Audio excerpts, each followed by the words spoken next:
बर' सावथुन नायनो मोजां मोनग्रा रायजो राजाफोरनि थाखाय मोनसे जोबोर गोजोनथाव खौरां। BTR गभमेन्टआ दानानै होनाय गोजाम सावथुन आरो मेथाइ बुथुमनाय आरो दोनथुमनाय आफादा थाबैनो बर'नि गोजाम सावथुन आरो मेथाइफोरखौ फिन संबिजिरनानै बर' रायजोफोरनि गेजेराव लाबोफिनगोन।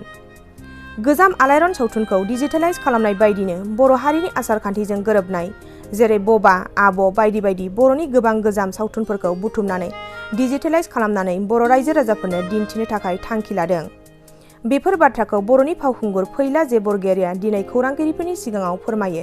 बिथां फैला जे बरगयारिया फोरमायबावदों बर'नि गोजाम सावथुना आलायारन सावथुनल' नङा। बर'नि गोबां आसारखान्थिजों गोरोबनाय बर'नि गोबां गोजाम बावलांनो हमनाय सावथुनफोरखौ BTR गभमेन्टआ दानानै होनाय गोजाम आरो गोदान मेथाइ बुथुमनाय आरो दोनथुमनाय आफादा थाबैनो डिजिटेलाइज खालामनानै बर' रायजो राजाफोरनो दिन्थिफुंगोन होनना थांखि लायो फावखुंगुर फैला जे बरगयारिया। आलायारन सावथुनखौ गिबियाव डिजिटेलाइज खालामग्रोनाय जाहोनखौ बिथां फावखुंगुर फैला जे बरगयारिया फोरमायो। आलायारन सावथुना बर'फोरनि मोनसे धोन सम्पति बर'नि गिबिसिन फिसार सावथुन। खावलायनाय बायदियै BTR गभमेन्टआ दानानै होनाय गोजाम सावथुन आरो मेथाइ बुथुमनाय आरो दोनथुमनाय आफादा आलायारन सावथुनखौनो गिबियाव डिजिटेलाइज खालामनानै बर' रायजो राजाफोरनो आलायारन सावथुनखौ दिन्थिफुंनो हाबाय।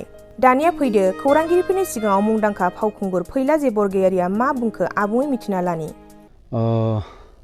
बेथ' आलायारननिल' बाथ्रा नंला जाहैबाय।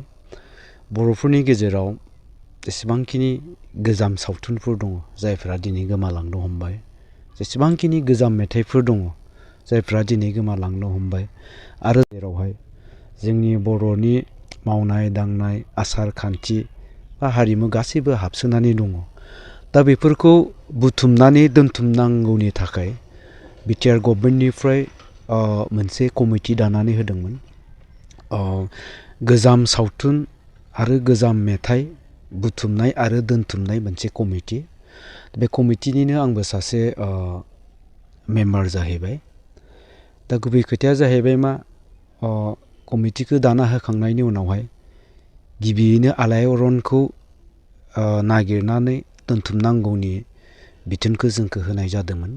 मानोना आलायारना जाबाय जोंनि बर'नि गिबिसिन बियो फिचार फिल्म। 1986 मायथाइयावनो बे सावथुनखौ दिहुननाय जादोंमोन आरो बेनिफ्राय बे सावथुना रजत कमल बान्थाबो मोननो हानाय जादोंमोन। दा बेखायनो आलायारना जाबाय जोंनि बर'फोरनि मोनसे धोन, मोनसे सम्पति। बे हिसाबै आलायारनखौनो नागिरग्रोनांगौनि थाखाय जोंखौ बिथोन होनाय लेखा जोङो आलायारननि डाइरेक्टर बिथां जोंदाव बड'सा सारखौ जोङो लोगो हमनाय जादोंमोन। अदेबानि बे दिनखालि आं गैयामोन। मानोना जों आलायारन होननानै बुङोब्ला गुबुन रावखौबो मिन्थिया, सिनायनो हाया। सोर प्रडिउसार आरो सोर मा दंमोन, खालि जोङो बिथां जोंदाव बड'सा सारखौल' मिथिगौ। बे हिसाबैनो जोंदाव बड'सा सारजों आलायारननि सोमोन्दै रायज्लायहैनाय जादोंमोन। अब्ला बिथाङा बुंदोंमोन मुम्बाइआव थांनानै नागिरहैनायनो हायो, नाथाय मा अबस्थायाव दङ माबायदि आं बेखौ जेबो बुंनो हानाय नंलिया। ओरैनो जोङो सोंहैनायनो हायो मा जानानै दङ मा जानानै गैया। जुदि मोजाङै दंबाथ' मोजांनि बाथ्रा जाहैबाय। दा बे लेखायै जेबो जोङो बेले बेजे सिन्था खालामाबालासिनो जोंदाव बड'सा बिथां आदाखौ लानानै जोंहा मनेस्वर दैमारि चेयारमेन बिथांमोना मुम्बाइआव थांनाय जादों। मुम्बाइआव थांनानै मुम्बाइ सिटि जितु आर्किभ सेन्टार बेवहाय थांनाय जादों। उनावहाय मिथिबाय जे बेयाव थानाय जितु डिश, बे डिशआ थारमाने खोब मोजां नंलिया। ओंखायनो नेसनेल आर्किभ, बेखौ गभमेन्टनि बियो। दा बेवहाय थांनानै बेखौ मोनहैनाय जायो। अब्ला बिथांमोना बुंदोंमोन बेयो जागोन, थिगानो दङ, बेखौ खालामजागोन होननानै। बेबायदिनो बेखौ उनावहाय डिशनिफ्राय जोङो ट्रेन्सफार खालामनानै बेखौ डिजिटेलाइज महर होनाय जादों। थाखायाथ' गोबां थांदों। दा जियानो जा बे जोंनि थाखाय खोब मोजांनि बाथ्रा, खाफाल गोनांनि बाथ्रा। बेबायदिनो गोलाव सम मुम्बाइआव थानानै बिथांमोना बेखौ डिजिटेलाइज खालामनानै जोङो बड'लेण्डआव लाबोफिननाय जादों। बेनि उनावहाय बेखौ माबोरै दिन्थिनाय जागोन गोलाव सम बिदिनो सिन्था खालामनानै सावरायबाय थानाय जादों। अदेबानि जिहेतु बिनि गासै मोन्थाया प्रडिउसारनाव थायो एबा डाइरेक्टरनाव थायो हिसाबै बिथांमोना फिन बे माबाखौ सावथुनखौहाय मुम्बाइआव, जोंनि मिथिनायाव बिथांमोना मुम्बाइआव थांफिननानै लानानै फैनाय जादों।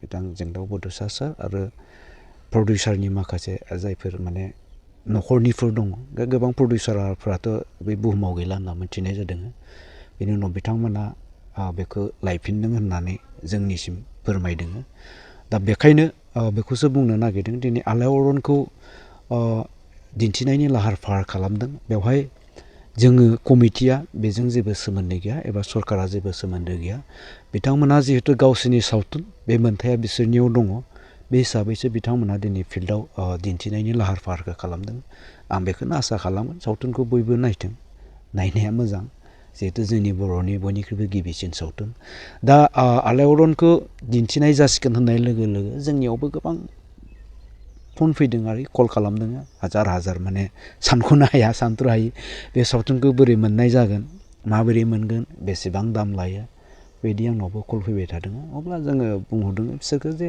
बे सावथुनखौ प्रडिउसार डाइरेक्टरफ्रा गावसोरनि अथ'रिटिजों बिथांमोना दिन्थिनो थिरांथा लादों आरो बिथांमोनानो दिन्थिगोन दा बेखायनो सावथुनखौ बिथांमोनजोंनो कन्टेक्ट खालामनानै बिथांमोना लांनो हागोन बे खोथाखौ जोंनिफ्राय फोरमायहरनाय जादों आरो बेखौबो आं फोरमायबावबाय दे बे सावथुनजों जोंहा जेबो लोब्बा गैया बा गभर्नमेन्टआ जेबो लोब्बा गैया दा सावथुनखौ सोरनोबा नांगौब्ला बिथांमोननि प्रडिउसार डाइरेक्टर बा जायफोरखौ माने फिल्डआव ओंखारनायनि थाखाय बिथांमोना बिबान होदों बिथांमोनजों कन्टेक्ट खालामनानै आलायारन सावथुनखौ लांनो हागोन नोंथांमोना नैबे समाव माबाफोर गोजाम सावथुनफोरखौ नागिरनायनि थांखिफोर लाबावदों नामा औ जोङो नैबे साननैसो उनावहाय जोंनि गोदोनि माने गोजाम सावथुन जेरैहाय बबा बेबायदिनो आब' जायफोर माने गोजाम सावथुन दङ बेफोरथ' जिहेतु डिजिटेल नङा जाहैबाय बेखौ डिजिटेलाइज खालामनानै मुम्बाइआव लायनो थाखाय जोङो माने रेडि जादों थियारि जादों निस्सय रायजो राजाफ्रा बेखौ खालामखांनायनि उनावहाय नुनो मोनगोन बेखौ आंनिफ्राय खोथा होनाय जादों बिनि अनगायैबो जोंनि गोजामथार मेथाइफोर दङ जायफोर मेथाइआ थारमाने रेडिअ सेन्टाराव दङ माने खोब माने जोंनि बर'नि एखेबारे आसार खान्थिजों मावनाय दांनायजों खाथि सोमोन्दो दं जाय मेथाइखौ खोनासङोब्लानो जोंनि गासै बर'नि हारिमु मावनाय दांनाय आसार खान्थि धोरोम खान्थिफ्रा बेरखाङो खोब बेफोरबायदि मेथाइखौबो जोङो रेडिअ सेन्टाराव थांनानै बिथांमोनजों रायज्लायनानै माबोरैबा जों बेखौ लाबोनो हागोन आरो दोनथुमनानै दोननो हागोन बेफोर खोथाखौबो जोङो सिन्था खालामनाय जादों दा जायखिजाया जोङो नैबे जानुवारि दाननि गेजेरावनो जोंनि गोजाम सावथुन बबा आब' दा बेफोर सावथुनखौ जोङो लानानै मुम्बाइसिम थांगोन बेनिफ्राय बेखौ जों डिजिटेलाइज खालामनानै लाबोनाय जागोन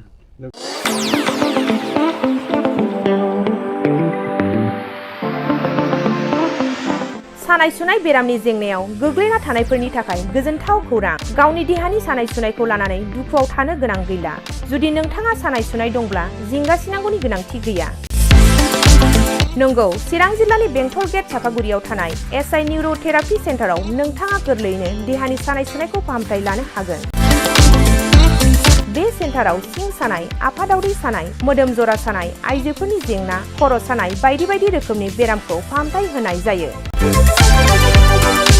बे एसआइ निउर'थेरापि सेन्टाराव बेरामिया थानानै फाहामथाय लानो हानायनिबो सुबिदा दङ नोंथाङा एसआइ निउर'थेरापि सेन्टाराव फाहामथाय लानो गोसो दंब्ला नैबे जानबुं नम्बर 7620160459 नङाब्ला 9476977956 आव थोंजों सुलाद लानो हागोन